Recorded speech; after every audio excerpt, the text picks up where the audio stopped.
of Catholics today know very little about the English and Welsh martyrs. And in fact, that book that you showed earlier, Alex, I mean, that is one of only a few books in print on this subject. So there is a real kind of lack of information about it. But Catholics of a certain age, you know, perhaps 50, 60 years ago, they would have been brought up with stories of the English martyrs, and they were like characters from a sort of boy's own adventure, full of wonderful stories, and they teach us so much about those core values that the CPG aim to encourage, which I just saw on your presentation, Alex: integrity, sincerity, truthfulness, kindliness, and strength of character. And there's a certain poignancy to giving this talk for you, for members of the policing profession. For one thing, if these brave men and women risk their lives in order to preach the faith and maintain it, and in order to do their duty, so you do this in protecting life and property and preserving order. And perhaps, unfortunately, you've known colleagues who have made the ultimate sacrifice in the line of duty. They're not martyrs in a religious sense, but it approaches something quite close to martyrdom, people giving their lives for a greater cause, for the greater good. So there's a real connection between the CPG and its aims and this subject. Of course, historically, there's no immediate connection between the martyrs and policing, because, of course, at the time of the martyrs, there was no state-funded police force in the modern sense. Perhaps if we go to my second slide here, Alex, there were plenty of office holders concerned with keeping the law, justices of the peace, sheriffs, wardens, beadles, parish constables, and so on and so forth.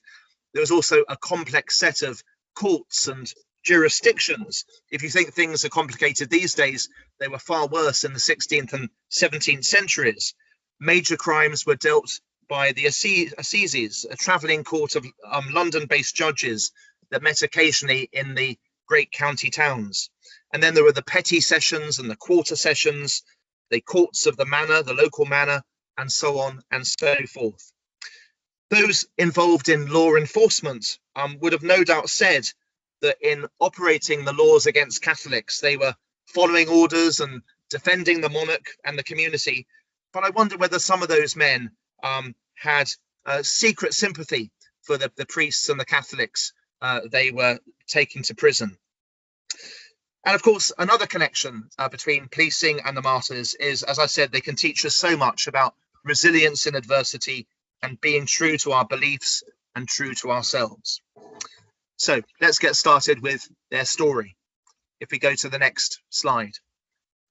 As I'm sure you all know, England was a Catholic country up until the 1530s, and Henry VIII, very much a Catholic monarch. He was even given the title Defender of the Faith by the Pope because he wrote a short book about the seven sacraments and defending them in light of the Protestant reformers who were spreading their message across Europe. And Henry wrote this book with the help of one of the future martyrs, St. John Fisher, who I'm sure most of you have heard of. Henry never considered himself an out-and-out Protestant. He was traditional in many of his views and practices, and in fact, until his death, the Eucharist was still celebrated in Latin. But of course, his wish to annul his marriage to Catherine of Aragon and marry Anne Boleyn in the hope of securing a male heir led him to break with Rome and declare himself head of the church in England. And this quickly led to the destruction of all the strongholds of the old faith, particularly the shrines and the monasteries. The shrines of Our Lady and the saints were destroyed. The monasteries largely were razed to the ground. And the land which the king now had his hands on was used to buy off the support of his nobles. There were some popular uprisings against these religious changes and a number of high-profile opponents of the new laws, some of whom were put to death. And the most famous were St. Thomas More, who was Lord Chancellor, effectively, in a modern sense, the Prime Minister of the time, and St. John Fisher, a renowned scholar and the Bishop of Rochester in Kent. They're the most famous, and I'm sure you know their story. But I thought in looking at the 1530s, I would just briefly look at the Carthusian martyrs, who are of particular interest. So let's just go to the next slide. Just outside the city walls of London was this large Carthusian monastery. As you probably know, the Carthusians are probably the strictest form of religious life, very austere monks living in community, but also spending a large degree of their time on their own, almost as hermits. And there was a monastery of Carthusians just outside the city walls. If you know London, it was quite near where Barbican Station is now. It had been founded relatively recently in 1371, and it had a very good reputation because some of the monks were men of great learning and also of gentle birth. And in fact, St. Thomas More, as a student, often stayed at the Charterhouse, and he knew the monks very well. On the eve of Henry's break with Rome, the prior, St. John Horton, put a lot of energy into various building projects. And in fact, if you go to the buildings today, the buildings that survive, you can see his initials around some of the buildings, IH. So it showed that he was not aware of any great revolution about to take place. He was looking to the future with a certain degree of optimism. But then in 1533, a number of strange signs began to disturb the peace of the monks. A bright comet was seen in the sky, and on another occasion, the prior saw a large red globe floating over the monastery. There was also a plague of flies, rather like the plagues of the Old Testament. So the community interpreted these and thought that something rather ominous was about to happen. And they were perhaps not surprised when in the spring of 1534, the royal commissioners arrived, asking the monks to subscribe to the Act of Succession, effectively validating the king's marriage to Anne Boleyn and making it treason to reject that marriage. The prior replied that it was not really their business to interfere in royal affairs. But when two members of the community said they failed to understand how a marriage so long held valid could now no longer be so, they were taken to the Tower as a warning to others, and the other monks really felt the pressure. The monks were released after a month, and the prior advised his community to take the oath and swear to the succession, adding the words, "so far as it is lawful," just to save their consciences. So, you can see their very human reactions, not really wanting to kind of overreact, not really being able to see where all these events were going to lead them, and trying to kind of find some sort of conciliation and compromise. But the Act of Supremacy followed shortly afterwards, recognizing King Henry as supreme head of the church and clergy of England and effectively renouncing the authority of the Pope. And of course, that was a much greater violation of their consciences. They knew that there was a great trial ahead, and they ordered a solemn triduum, 3 days of intense prayer, so they could discern what they should do. And at the end of this triduum, they had a large, a high mass of the Holy Spirit, during which the monks had a mystical experience.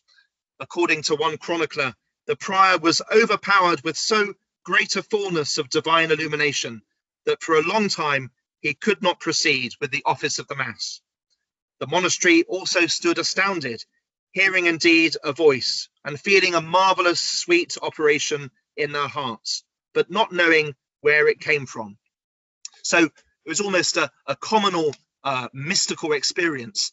During that Mass of the Holy Spirit, they really felt something stirring within their hearts, and it gave them the strength to confront all the forces that were arranged against them. In April 1535, the prior was arrested together with 2 other Carthusian priors from other parts of the country, because it was clear that they were not going to subscribe to the Act of Supremacy. And they were taken to prison, where they met some other opponents of these new laws, including St. Richard Reynolds, who was a Bridgetine monk, and a secular priest, Blessed John Hale.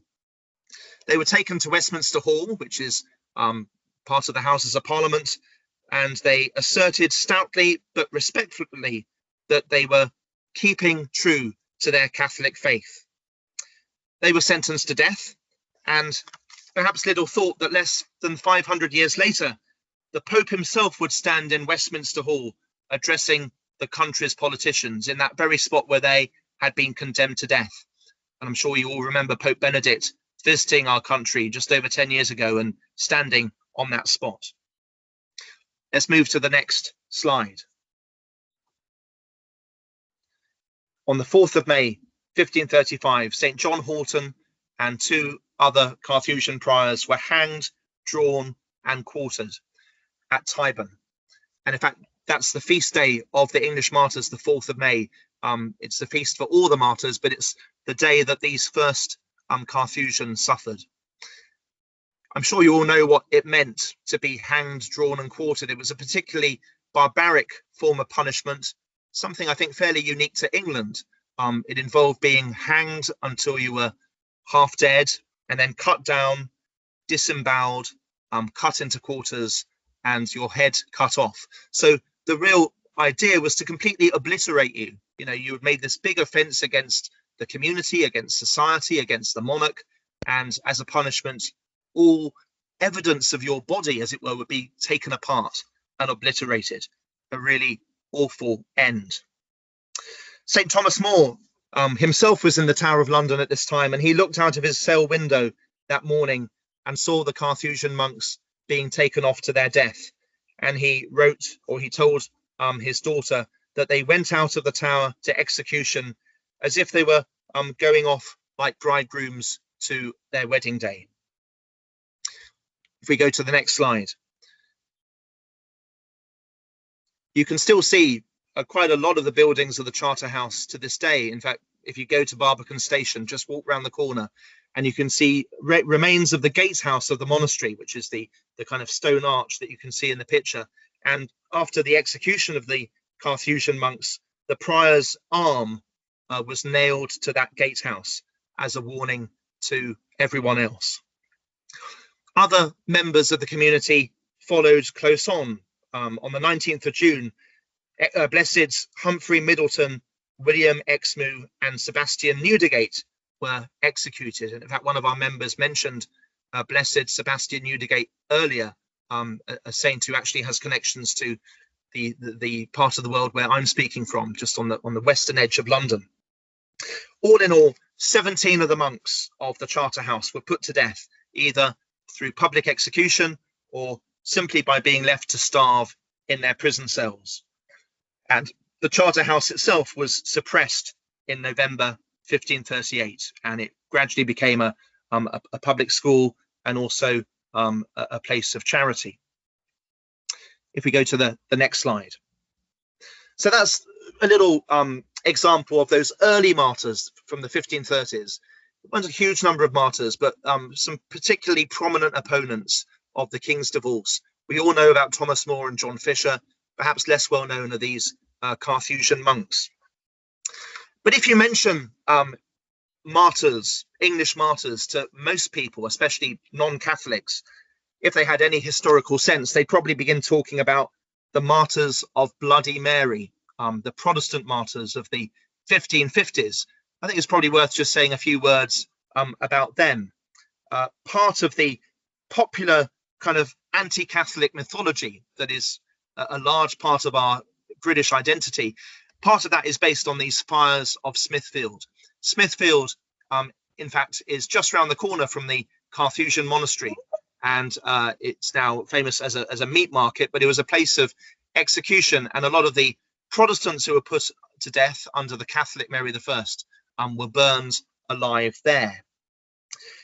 In our British culture, there's a kind of black legend around Bloody Mary, and the Protestants who were sent to their death kind of proved in people's minds that Catholicism was cruel and foreign and not a very nice not a very nice religion.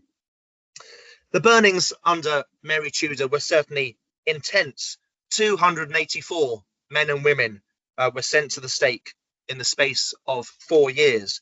And in fact, as I'm speaking to you from my office in Uxbridge, if I look out of the window, I can almost see a spot in Uxbridge where 3 men were put to death in 1555. And occasionally you go to towns in England and there's a kind of memorials to these martyrs. I think it's worth remembering when looking at this period and the religious persecution on both sides, that these were very different times from our own. Personal creed was seen not just as a personal matter, but as something that actually affected the stability of the state and the community. That's why being Catholic effectively was seen as a matter of treason, which is the worst possible offence. It wasn't just about my own personal religious choice, it affected the whole public order. One writer said, the people of the 16th century had a very different idea of cruelty from our own.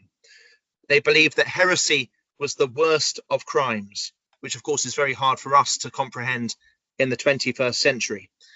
Executions were common, and they were seen widely as popular entertainment, but also as a carefully scripted kind of theatre of justice. They were really theatrical productions in a way. There were carefully scripted speeches. There was a whole ritual around the execution. Both the people who were keeping the law had a chance to kind of perhaps preach a sermon or make a statement about the law and why it was right. And likewise, the victims themselves had a chance to put forward their story. So it really was a very public ritual expressing right and wrong and the law of the land and what was and what wasn't acceptable. So it is very hard for us to kind of tune in to this mentality because it's so foreign to our modern sensibilities. All the stories of the condemned were carefully written down.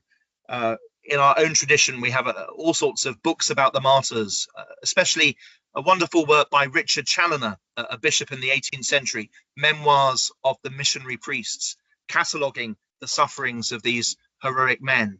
And on the Protestant side, there was a book called Fox's Book of Martyrs, which was second only in popularity to the Bible for English Protestants. And again, that catalogued the barbarity, as they saw it, of the Catholic Church and the sufferings of their martyrs. And especially well preserved were their kind of last gestures and their last comments on the scaffold. So it's worth just keeping that in mind, trying to understand the mentality of the times, which is so foreign to us. Let's move on to the next slide. Probably the most famous martyrs for most of us are those from the Elizabethan and early Stuart period. The reign of Elizabeth I is a crucial part of our story. As you know, Henry VIII, as I said earlier, saw himself effectively as a Catholic without the Pope, and he was still quite traditional in some of the things he promoted, but obviously he made that break with Rome and destroyed part of old Catholic England. His son, Edward VI, was a much more radical Protestant, and in fact, he really helped Protestantize the church in England and brought into existence the first Book of Common Prayer. And then when he died at a very young age, he was succeeded by Mary I, so-called Bloody Mary, who was a Catholic and who restored Catholicism to a certain extent. But she died after 4 or so years and was replaced by her sister Elizabeth. And Elizabeth's importance for the story is that she reigned for a long time, 1558 to 1603. So her particular vision of what English religion should look like was allowed to really consolidate and become our kind of orthodoxy. She was relatively moderate. She certainly wasn't an out-and-out Protestant. In fact, she encouraged things like cathedral choirs to continue and beautiful music to be written. And at first, she didn't persecute Catholics particularly. She certainly didn't approve of them, and she hoped that they would die out. But Catholics weren't seen as a particular threat, and they were left to some extent to their devices. But things changed in the late 1560s. There was a big uprising, a Catholic rebellion called the Northern Rising in 1569, which tried to put Mary, Queen of Scots, her Catholic cousin, on the throne. Needless to say, it failed. But the following year, the Pope, Pius V, excommunicated Elizabeth. It was actually designed to coincide with this rebellion the previous year. But as you know, sometimes the Vatican takes its time and gets things a bit late. But an armed rising and a papal excommunication didn't really endear England's Catholics to the Queen, and nor did the various other schemes of assassination and invasion supported by many of the European Catholic powers. So Catholics increasingly were seen as a threat to England, a threat to society. If today we're very aware of the threat of terrorism and things like Al-Qaeda, well, I think Catholic priests and especially Jesuits were seen as the Al-Qaeda of 16th and 17th century England. Perhaps most notably, and let's move to the next slide for this one, was the Gunpowder Plot of 1605. We all know the story. Guy Fawkes, a Catholic, tried to blow up Parliament, and with it many of the leading men of the day, including the King himself, and then he would replace King James with a decent Catholic. If this had succeeded, then most of the area around Parliament, including Westminster Abbey, probably would have been destroyed. There was a huge amount of gunpowder that was placed underneath. But Guy Fawkes was apprehended and, of course, executed. And that became very much part of the Black legend that, Catholics are conspirators, they're traitors, they're going to blow up Parliament. We really have to have strict laws to make sure that they're kept in line. And that's the story, really, of the late 16th and 17th centuries. Increasing numbers of laws being passed against English Catholics. It actually became treason just to be a Catholic priest. I think that's probably one of the worst moments in English legal history, that you didn't actually have to do anything, just to be a Catholic priest was enough to send you to a traitor's death. But this was an expression of the fear, the paranoia that was present in society of the time. But nevertheless, despite all these obstacles, priests kept coming back to England. There were a number of colleges that existed in France and Belgium and Spain and Rome, English colleges that trained a new generation of priests who were fired up with a new sense of mission, and they came back to England and tried to keep the faith strong and healthy. Most of these martyrs that we're talking about were completely innocent of any political plots or dark conspiracies. They just wanted to be good Catholics. They just wanted to spread the faith. But nevertheless, all these laws were passed against them. Let's go to the next slide. Let me share with you a few stories of these Elizabethan and early Stuart martyrs. I said earlier that their stories are sometimes a bit like episodes from boys' own magazines. They're full of colour, daring, secrecy and disguise. Take the example of some Franciscan martyrs of the 1640s, so the time of the English Civil War. Thomas Bullocker, Arthur Nell, Henry Heath and John Woodcock. They're kind of quite a representative selection, and they give some good insights into what these martyrs were like. Thomas Bullocker was apprehended while saying Mass secretly in London. He had just reached the Gloria of the Mass, and he was actually led away still wearing his vestments.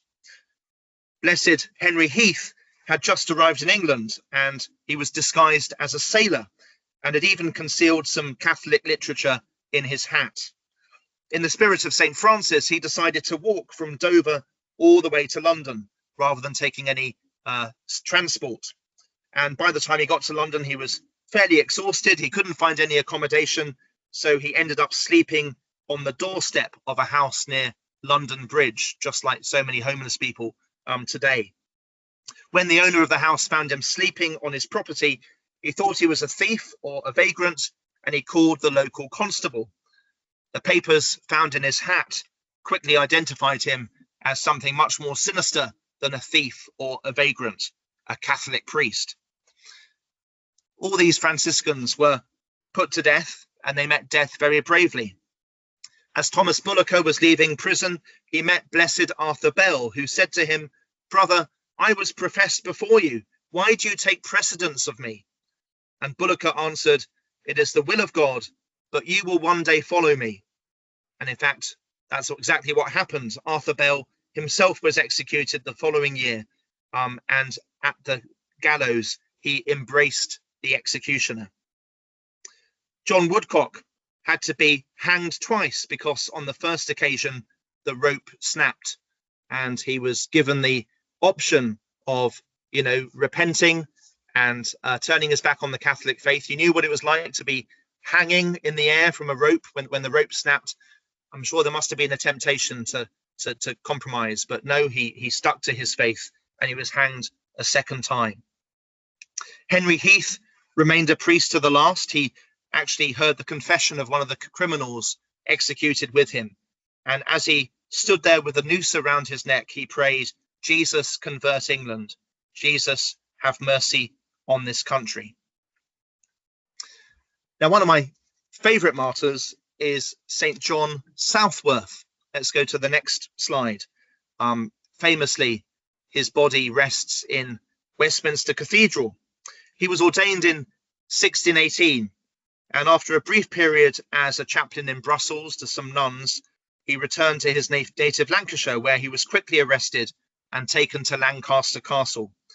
He was condemned to death because, as I said earlier, simply to be a priest was enough to send you to the gallows, but he was reprieved, and he was eventually moved to a prison in London, where conditions were not always very harsh.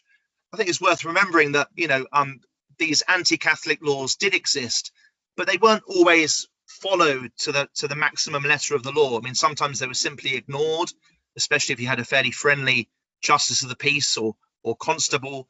And also when Catholics weren't particularly feared, when there wasn't an imminent risk of invasion, or there hadn't been some conspiracy recently uncovered, they were often given a slightly easier time. And when St. John Southworth was moved to a prison in London, he was actually able to leave the prison in the daytime and minister to London Catholics. So it's kind of like a kind of open prison. I'm sure a bit of bribery probably would have been involved with some of his supporters. And he was actually very much on the ground when the plague hit London in the 1630s. Let's go to the next slide. As you know, the plague was a fairly common visitor to 17th century London, and we all know what it's like to live in a 21st century plague context. So this is all kind of very relevant for our situation. But the epidemic of 1636 cost the lives of about 12,000 Londoners. Of course, Catholics suffered alongside Protestants, but they were particularly vulnerable because they were not able to receive help from the local Anglican parish. And the parish was kind of one of the essential agents of local social care and caring for the sick. Infected houses were quarantined, something we all know about, and many Catholics actually disobeyed these restrictions because they thought it was a matter of conscience to visit their neighbours in any sickness and to give them spiritual help. Let's move to the next slide. St. John Southworth worked alongside another martyr, a Jesuit priest called St. Henry Morse, and they worked especially in the area around Westminster, where they celebrated the sacraments and gave practical help. St. John Southworth wore a distinctive mark on his clothing, and he carried a white rod just to tell people that he was, working with the infected, and he reconciled many to the faith. It was a risky business, not just because of the plague, but also because Westminster was not a very nice part of London in those days. It was densely populated, poverty-stricken, and it contained a rabbit warren of lanes and alleys. In fact, Queen Victoria never liked using Buckingham Palace a few centuries later just because it was such a grim part of London. But he did his duty. He worked in appalling conditions. And it reminds us that, we don't just honour the martyrs because of their deaths, that they also lived saintly lives and were wonderful examples of Christian ministry. St. John Southworth was eventually arrested a final time in 1654, and he was put to death. The judge was rather reluctant to send this old man to execution, but he felt that he had no other option. The law kind of demanded it, and especially because St. John Southworth actually told the court, yes, I am a Catholic priest. He didn't try and hide it. He actually insisted that he was a Catholic priest, and therefore the law had to take its course.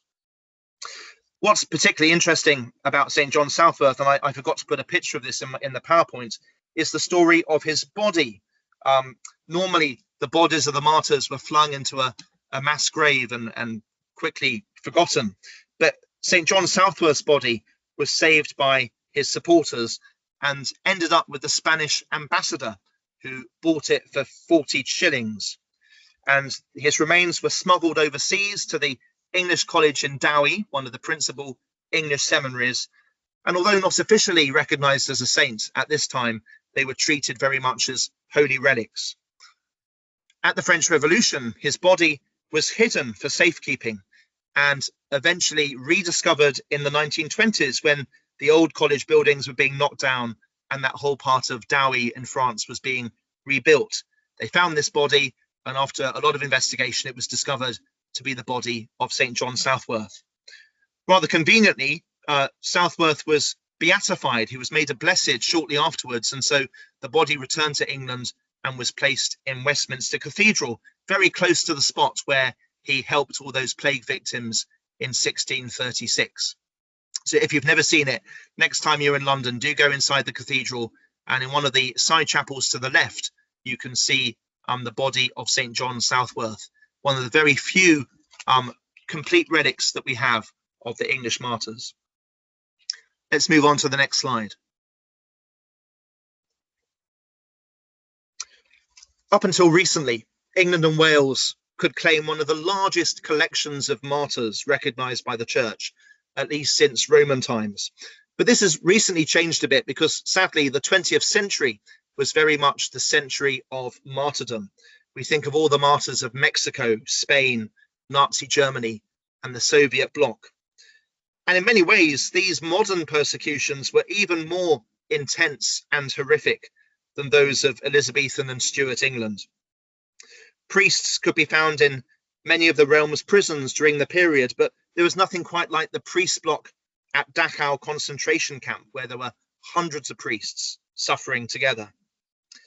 Several hundred priests were put to death in this country over a period of 150 years, but of course this wasn't as severe as some of the 20th century experiences. For example, in Spain during the Civil War in the 1930s, 13 bishops, 4,000 secular priests, and over 2,000 monks were put to death. But of course, we don't measure martyrdom in terms of numbers. It's not a numbers game. Every single martyrdom is a miracle of grace. And by definition, every single martyr is a significant witness to the good news. Moreover, as I said earlier, martyrdom would not have been achieved had the lives of these men and women not been spent in the pursuit of holiness. You know, martyrdom doesn't happen automatically. It's the result of a whole lifetime of prayer and good works and heroic virtue. It was made possible by lots of little martyrdoms, lots of little sacrifices, lots of little triumphs over temptation, which we're all, of course, called to exercise in our lives. And it's nice to think that perhaps some of the martyrs might have been canonized even if they hadn't died a bloody death. I often think that Thomas More and John Fisher, if they had lived in different times, perhaps they would still be saints because they were such wonderful witnesses. And also, as I've mentioned before, we shouldn't regard these martyrs as kind of superheroes. We shouldn't dehumanize them because they were just like us. You know, they were human beings with the kind of emotions and feelings that we have. None of them wanted to be put to death as Catholics, you know, and some of them tried to find some way, some kind of third way. But when push came to shove, they were prepared to make that ultimate sacrifice. But I'm sure that the temptation to kind of buckle under pressure must always have been there. And they must have lay awake at night in their prison cells, struggling with their consciences and perhaps being quite afraid of their imminent death. Let's go to the next slide. One final thing, we don't really hear so much about the English martyrs these days. To some extent, it's because so many of them have been canonized and beatified. You know, when the church is trying to put forward a candidate for canonization, there's a huge campaign about it, and there's lots of literature and special events, and you know, you sometimes hear nothing else in the Catholic Church. It's kind of the big thing of the moment. But once they are canonized, they kind of get forgotten and neglected a little bit. So there's no active campaign at the moment really to keep their memory alive. Also, some people, I think, feel that the martyrs are a bit of an embarrassment, and especially an obstacle to ecumenism, to our relationships with other churches. You know, it was a time of bitter tension between the Catholics and the Protestants, and of course now we live in a very different age where we very much try to work together. But I think Paul VI made a very good point when he canonized the 40 martyrs. The Pope said that devotion to the martyrs is not meant to reopen old wounds, but was about the church holding up for the admiration not just of Catholics but of all people the example of these men and women unconditionally loyal to Christ and to their conscience. So it's not about reopening old wounds, it's about admiring the strength of these men and women and all the lessons they can teach us. The great thing about the English martyrs is that they are so representative. It's not just the clergy. I think all the martyrs I mentioned this evening happen to be priests or monks, but of course there was lots of laity, lots of laymen and women who are remembered as martyrs, including those 3 women who we celebrated on Monday, St. Margaret Clitheroe, St. Anne Lyne, and St. Margaret Ward. They came from every section of society. They were young and old, rich and poor, prince and pauper. And the other great thing about the English martyrs is that almost every locality has some connection with a martyr. And it might be worth all of you, I think you're probably joining us from all over the country, but if you're not aware of any link with a martyr, you know, do some research, look on Wikipedia, look at a bit of local history. Often there is an unexpected surprise. You know, when I came to Uxbridge, my parish 12 years ago, I didn't think there'd be a huge amount of history, but you know, after a few hours of digging around, I discovered that St. Edmund Campion, one of the great Elizabethan martyrs, had visited Uxbridge for 3 weeks in 1580, and there'd been a big meeting of Jesuits here. And there are a few other connections as well. So do have a look at your local tradition, your local history, and see what you can find, and keep the memory of these martyrs alive in your families, in your churches, amongst your friends, because the memory of the martyrs is a great gift, and it would be a pity to waste it. In an age when so many Christians face a dry rather than a bloody martyrdom, when we encounter hostility and rejection and indifference, the martyrs teach us the virtues of courage and perseverance. In an age when people criticize the church, sometimes justifiably, but sometimes not, the martyrs teach us to love her despite her failings, to really support the church. In an age when attendance at Mass is often in serious decline, the martyrs teach us that it is the Mass that matters. So many of these martyrs were prepared to put their life on the line simply to celebrate Mass or to arrange Mass. And in an age when we forget the past and just live in the present, the martyrs teach us that we are in continuity with generations of the faithful. And of course, for you as members of the police, I imagine that there are all sorts of lessons of loyalty and resilience, of persevering in difficult circumstances and being true to our beliefs, and of those virtues that I mentioned at the beginning, the virtues of integrity and sincerity and truthfulness and strength of character. These are all things that the martyrs teach us. So let me end by simply saying, the martyrs of England and Wales, pray for us. Thank you very much.